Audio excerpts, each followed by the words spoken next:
Red tide can give beachgoers some throat irritation, but new research from Mote shows stone crabs may be in worse shape.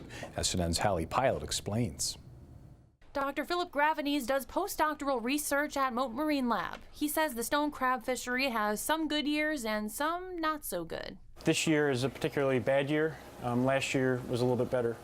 So we think there's some cyclical changes that happen. Gravenese says it's hard to tell what causes a bad season. It could be larval supply, it could be results from the hurricanes, it could be environmental changes. Like fluctuations of red tide, the toxic algae is known to cause respiratory issues for us and release a neurotoxin that kills fish. Gravenese is trying to figure out exactly what it does to the stone crabs. The study that we did in the lab, we controlled the red tide conditions to mimic a severe outbreak. For an experiment on sublegal crabs, meaning they're still too small to enter the fishery. Showed that over long periods of time, so we exposed them for 9 days, they had a significant decrease in their stress response, but also their survivorship. So the red tide effects on these little guys could have implications for the next crab fishing season.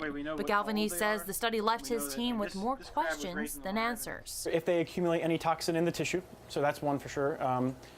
How it affects the adults, so the legal size crabs, which we didn't look at. And whether there's any impact on the juvenile crabs and the larvae, which during the summertime get transported offshore where he says the red tide bloom develops. So if they are not tolerant of the neurotoxin or the red tide itself, that could be trouble as well.